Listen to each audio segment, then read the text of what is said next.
one. I'm very excited to start this very first podcast, the Female Rowers podcast. And I'm Christel, and I'm working for Rower New Zealand. I'm the Performance Nutritionist at Rower New Zealand.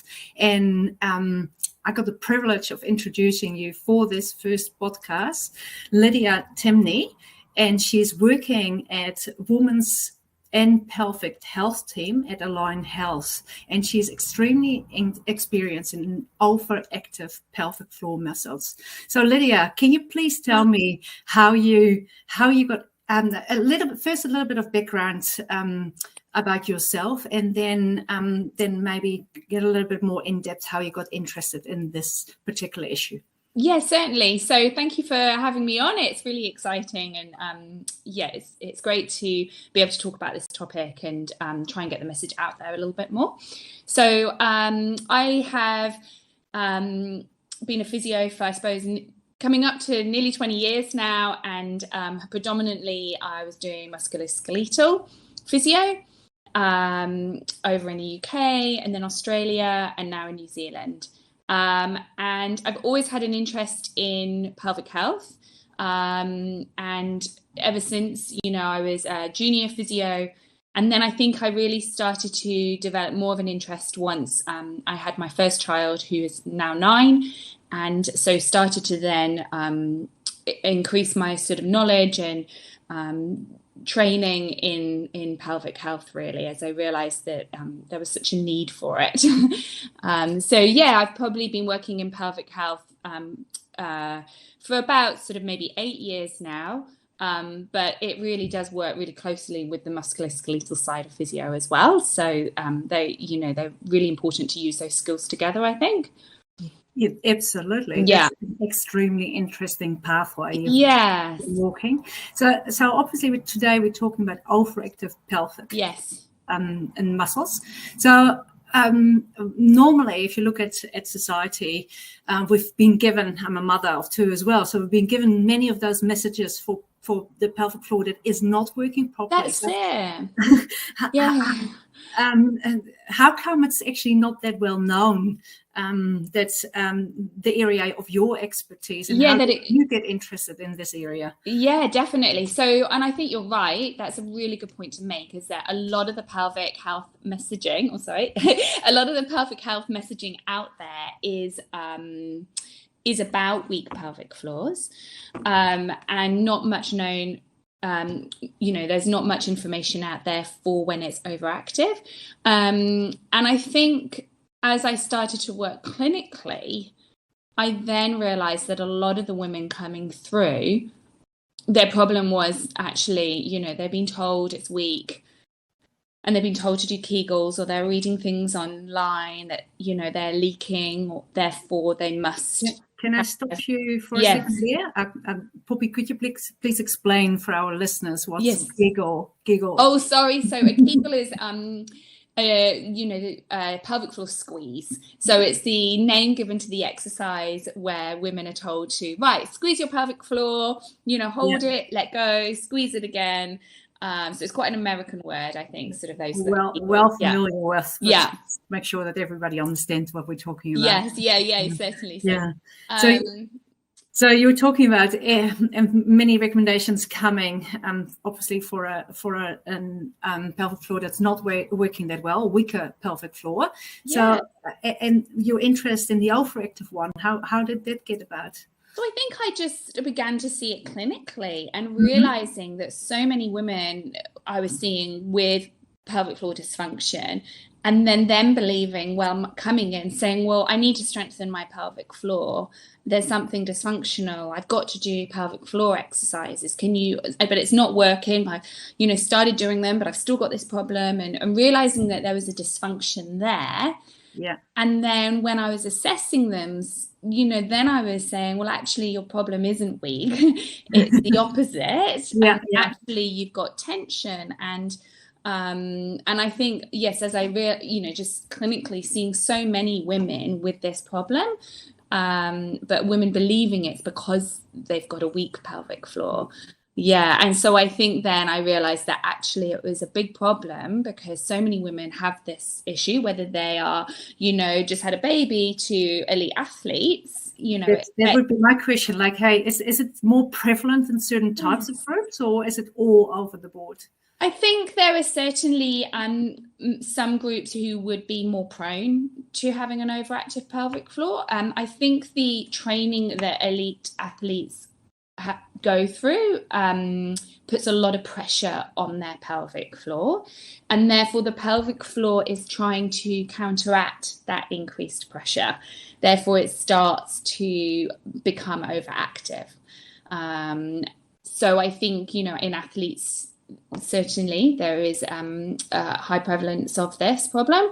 Also, other factors, we know that 1 in 10 women now have endometriosis. That's not just confined to, so that also affects our athletes. So 1 in 10 female athletes are also going to have endometriosis. So a large proportion of women with endo will also have overactive pelvic floor as well. Yeah, absolutely right. They are in every group. I mean, with quite a few women with endo. Yeah. Yes. So, if you have endo, then, it's certainly something that we should, you should definitely be seeing a pelvic physio. And so, those subgroups definitely, but it could be, like anything, I always say, sometimes it can be stress related. When we stress, we tend to grip our jaw a lot, fighting through our TMJ, or we tend to maybe grip into our shoulders and get headaches or get jaw pain. And again, so often the pelvic floor reacts similar to that. So, that's a really good point. You're saying, like, hey, tensing those muscles, for example, the shoulders, which potentially could cause headaches. What would be the symptoms of an overactive pelvic floor?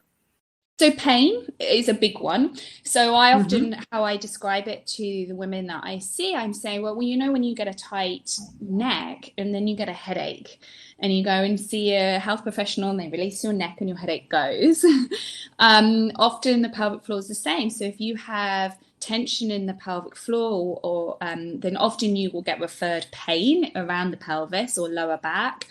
And so it's certainly something that I will be looking at with women with chronic ongoing pelvic pain or low back pain or sacral pain.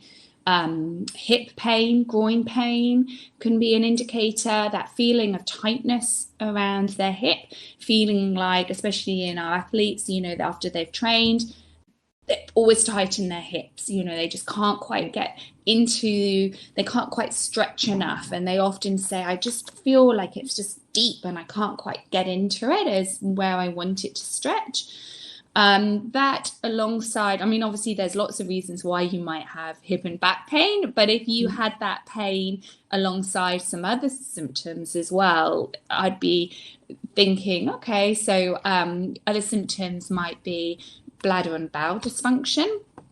So the bladder, it could be what we call stress incontinence. So stress incontinence is when you leak when you're under stress. So exercise or coughing or sneezing or jumping.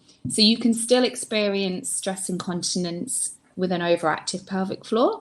And again, that's often where I see women, they think, oh, I'm leaking, therefore my pelvic floor must be weak. So they tense their pelvic floor even more in order to sort of grip and hold on. But that's a really, really good point. So if you're working with females or women, how would they know the difference between a weak or an overactive pelvic floor? Well, that's it. And that comes down to assessment, really. Okay, that's really, so that comes to my other question. Yes. If you have a suspicion that you have an overactive pelvic floor or weak, because that's an assumption that some people are making. What would be the process for the list if they listen to you and go like, oh, that's me? What would you recommend them to do? Well, certainly they need to come and see a pelvic physio, because we would assess them and ask them lots of questions. Yeah. Is that by referral, or do they go to the GP? No, they can just come directly. Okay. They can just directly. So yes, I mean, I would ask them lots of questions around their history. So, the symptoms of overactive pelvic floor can certainly be bladder related, but they can also have, bowel issues. Difficulty like chronic constipation is another big one, because the pelvic floor needs to be able to lengthen in order to have good bowel and bladder function. That's a really good one for me to know as well. Yes, that's it. So I talk a lot about bowel health, and any sort of pain. Again, we're talking about back and hip pain, but often women also talk about pain, with intercourse, or pain using tampons, or pain inserting their menstrual cup, and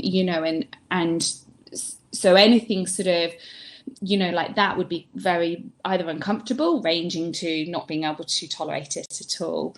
So when they come in, I'll be asking them lots of questions around all those things, and often I appreciate it's really hard for women, because I think these are often really private matters, and so women are put off talking about it, and therefore they don't want to go and see anybody about it, because they're like, well, I don't want to talk about my bowel motions, or I don't want to talk about sex, or I don't want to be having those conversations with somebody, because they are really private matters. So I understand that it can sometimes be really difficult. That's why it's so fantastic to have you online today, because obviously that's how more information can be provided. So it's actually a really good point, because I'm learning so much today. As a healthcare professional, there's still so many things unknown. Why do you think there's not that much on social media or any of the any publicity around this area? I mean, I think first of all, it just hasn't, we're still learning about the pelvic floor. And so we're still learning its impact on its, how important it is for the function of, a whole core system. So, if you have a dysfunctional pelvic floor, it's really going to impact the whole core system and how, that works. So, it's so integral to your whole, it's in the core of your body, isn't it? The pelvic floor is right central into your body, and everything else feeds off your pelvis.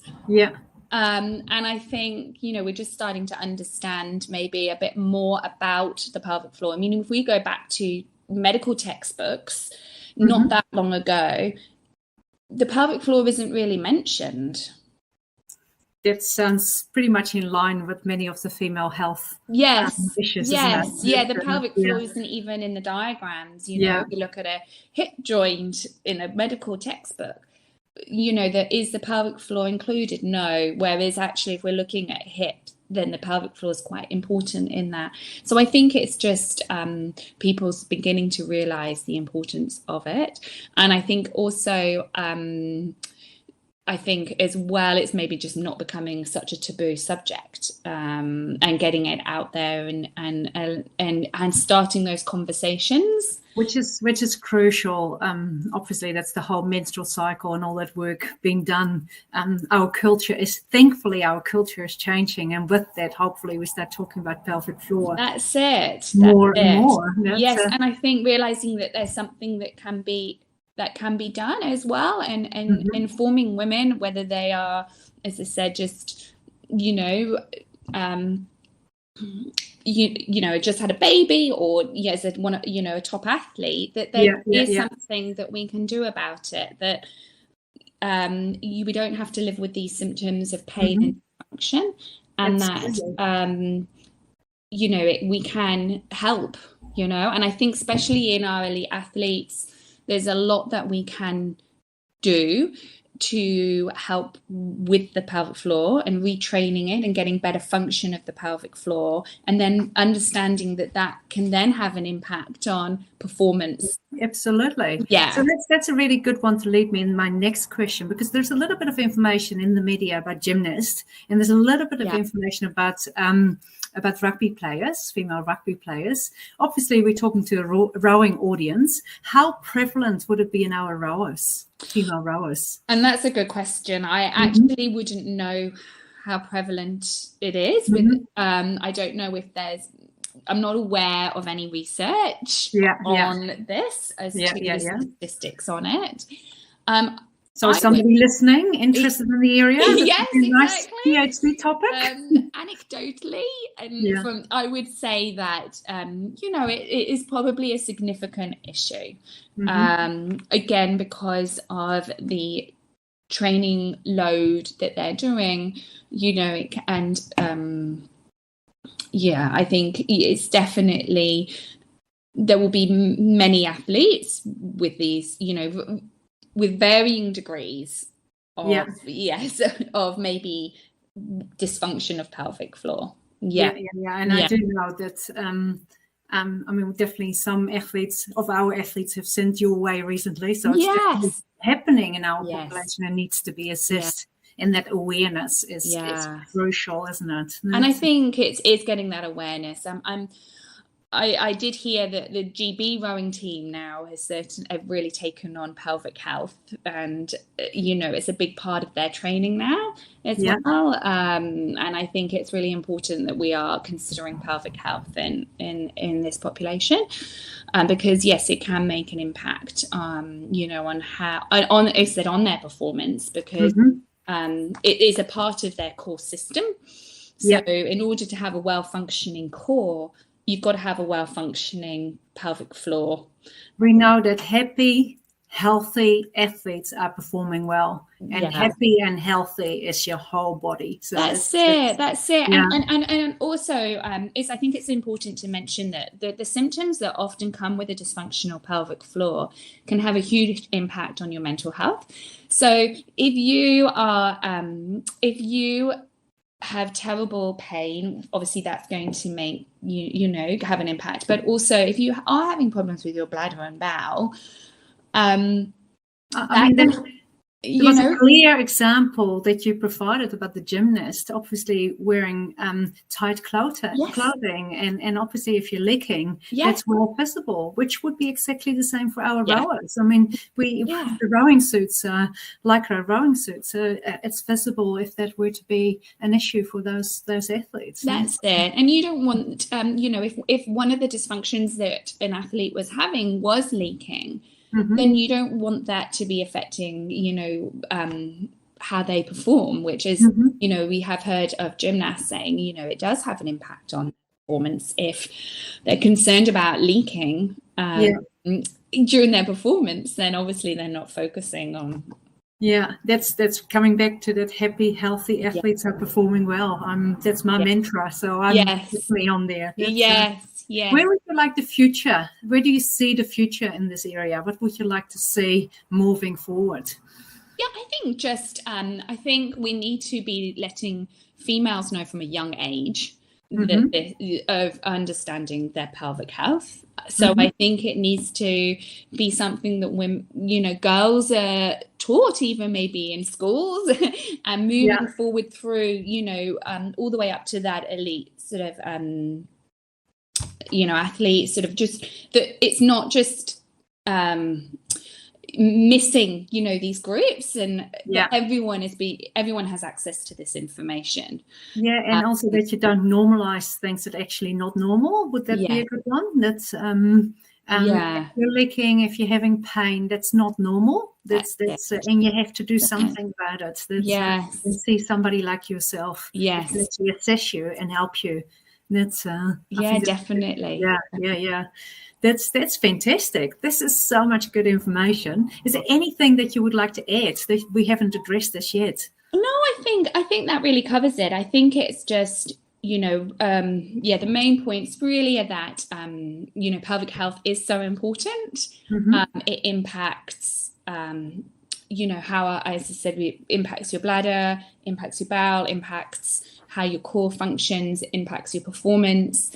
It is treatable. Yeah, that's a crucial one. Don't put up with things you don't have to put up with, because it is treatable. It's treatable. So it is definitely worth seeing a pelvic physio. I appreciate it can be a difficult step to take. Talking about the assessment, I do ask questions, but often it does include an internal assessment. Yeah. It doesn't always have to, but it is really useful to do that. So, I do appreciate that sometimes that's really difficult to do, but it is definitely worth doing. Absolutely. If your quality of life improves, then sometimes some certain things have to be investigated to ensure that your quality of life is improved. That's absolutely fantastic. Hopefully the listeners have enjoyed this as much as I have. Thank you, Christel. Thank you. No, it's really good too. As I said, it's my motivation is really to get that information out there, really, to as many women as possible. Yeah. And we really, really appreciate that. And thank you so much for your time. You're welcome. You're welcome. Thank you all. Thank you. Bye.